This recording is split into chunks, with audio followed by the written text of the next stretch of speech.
The elevator doors closed behind me, and I immediately regretted agreeing to this trip. Traveling with your ex-boss sounds harmless until you realize your ex-boss is also absurdly attractive and seems to have a mischievous streak tailored just for you. And yes, he knows it.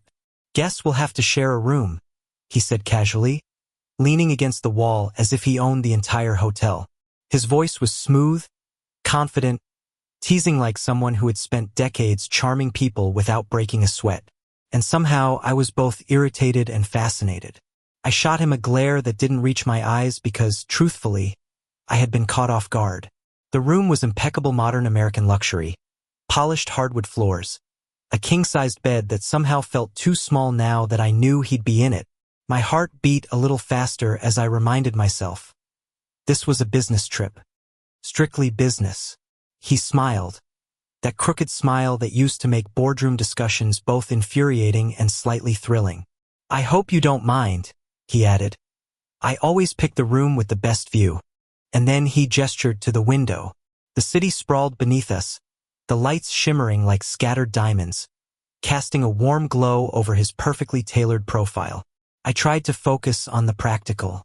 He's my ex-CEO. Professional. This is purely logistical. But then, as I unpacked my bag, I caught him watching me. Not in a predatory way, well, maybe just a little bit more like someone who enjoys seeing how I react under pressure. You've been avoiding me for years, I said finally, trying to sound stern but failing miserably. And yet here you are, he replied, leaning against the bed frame. His eyes were warm now, softer than in the boardroom, and that small smirk hinted at a memory I wasn't supposed to have. The memory of late nights, strategy sessions that ended with him giving me advice that felt dangerously personal, that lingered in ways it shouldn't. I cursed under my breath, because this was ridiculous. I had convinced myself I was over him, over the complicated web of attraction and authority, over the subtle tension that had always simmered beneath the professional veneer. And now here he was, leaning casually in a hotel room in downtown Chicago, making it impossible to think straight. We avoided the bed for a while, sitting awkwardly on opposite chairs, pretending to sort emails and make phone calls. But eventually, exhaustion or maybe fate won. He plopped down on the bed with an exaggerated sigh, stretching out as if he owned it. Room's too big for one person, he said softly, almost a whisper, and for a moment I forgot to breathe. I wanted to tell him I was going to sleep in the chair. I wanted to remind myself that he had been my CEO once, that this was professional. But the way his eyes caught the soft lamplight, the way the city's reflection played across his hair, made every rational thought evaporate. So I did the most irrational thing. I sat down next to him.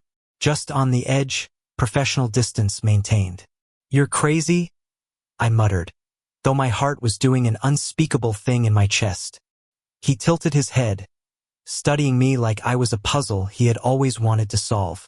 Maybe, he said, but you always liked crazy. I wanted to argue. I wanted to remind him of every boundary, every policy, every reason this was a terrible idea. But instead, I found myself laughing. A little, tense, incredulous laugh. And he smiled, that infuriating, magnetic smile that made it impossible to hold on to my composure. The first night stretched long. Conversation flowed from business updates to subtle confessions neither of us had planned. Memories were dredged up, old jokes repeated, laughter shared. There was a strange, tender rhythm to it, the kind that only exists between people who've known each other in ways words can't describe. At one point, he reached for the remote, the action casual, but our hands brushed. I froze not because it hurt, but because it felt electric, like static before a storm. He caught my reaction, smirked, and leaned back, clearly amused. You're not going to run away this time, he said quietly, a promise more than an observation. I wanted to argue. I wanted to retreat into reason. But instead, I realized I didn't want to move. And that was terrifying. Outside, the city pulsed with life. Inside, we were two people on a bed too big for one, too small for the tension and emotions that neither of us were ready to fully name. There was a closeness, a dangerous intimacy that felt inevitable, like gravity pulling us together despite every reason not to. The second night began with a strange comfort, a quiet understanding that neither of us would deny the pull anymore. The city lights outside cast long shadows, painting the room in a cinematic glow. I couldn't remember the last time I had felt so seen, so close to someone without words needing to justify it. He leaned back on the pillows, glancing at me with a soft, knowing smile. "You're different now," he said, his voice low, almost reverent. "Still stubborn, still sharp, but softer around the edges. I like it." I swallowed, heart thudding so loudly it felt like it might escape my chest. "Different? Because of you?" I asked, trying not to sound too desperate, though my nerves betrayed me. His eyes softened, and for a moment, I saw not the commanding ex-CEO, not the teasing man who always had the upper hand, but just him, human, vulnerable, and quietly earnest. "Because of us," he corrected gently. I laughed quietly, disbelief and emotion tangled together. "Us? I don't even know how to." He reached out, taking my hand in his. The gesture was simple, intimate, grounding. I could feel the warmth of his skin, the subtle tension of strength and care coiled together. "You don't have to know. Just be here," he murmured. I let go of my anxiety, my careful walls, and just leaned into the closeness. The first touch became a series of touches, small, tentative at first, then bolder as the night deepened. His fingers brushed my cheek, traced the line of my jaw, and every contact sent sparks through me that no logic could extinguish. "I've missed this," he admitted, voice barely audible. "Not just you. The way we fit together."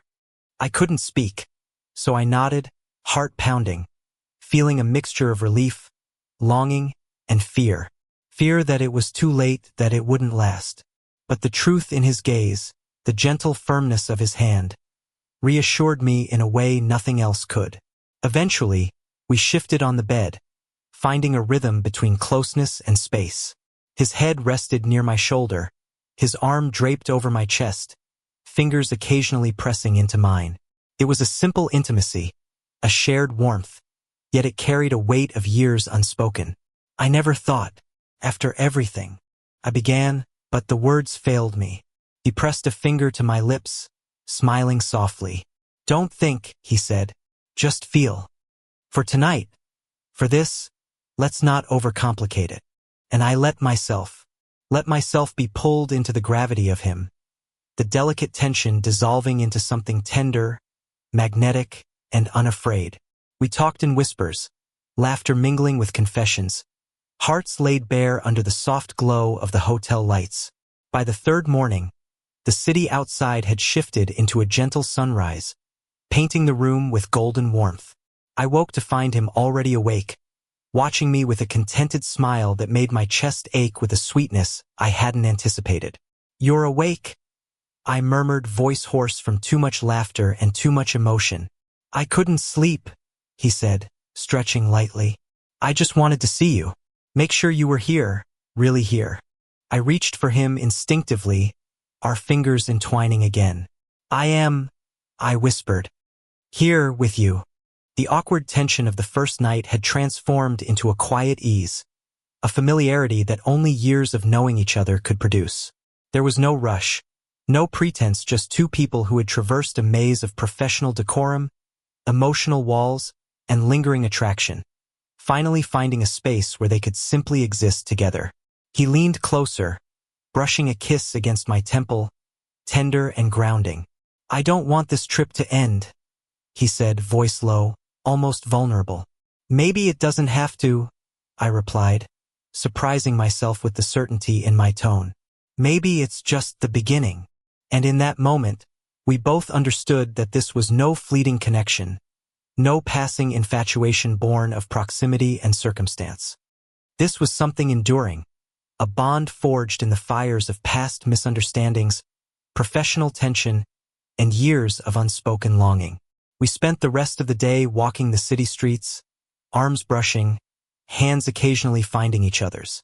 The bustling world around us seemed to fade, leaving just the two of us, laughing at shared jokes, teasing, and stealing small, lingering glances. Every look carried history, attraction, and a promise of more than either of us had dared hope for. By the evening, we returned to the hotel, the same room that had been the stage for our first vulnerable night together. Sitting on the edge of the bed, we shared a quiet meal from room service, the mundane task imbued with a sense of closeness and domesticity that felt surprisingly natural. When night fell again, it wasn't about tension or games. It was about comfort, warmth, and the simple, profound joy of being next to someone who finally understood you. We fell asleep holding each other, the city lights outside casting long shadows, witnesses to a connection that had endured time, distance, and uncertainty. And for the first time in years, I felt completely, unequivocally safe, not from the world, but in his presence. Not because he commanded, not because he charmed, but because he chose me, again and again, in silence, in laughter, in shared glances and touches. This business trip, which had begun with frustration and awkward tension, had transformed into a journey of rediscovery, love, and hope. Two people, once divided by hierarchy and circumstance, now finding solace, laughter, and passion in each other's presence. As I drifted to sleep one final time on that king-sized bed, I knew that no matter what awaited us outside this hotel room, the Seuss was real, enduring, and entirely worth every risk. The world outside could wait. Inside, for now, there was only us, and that was more than enough. Thank you for listening. Don't forget to like and subscribe to stay updated with the latest videos.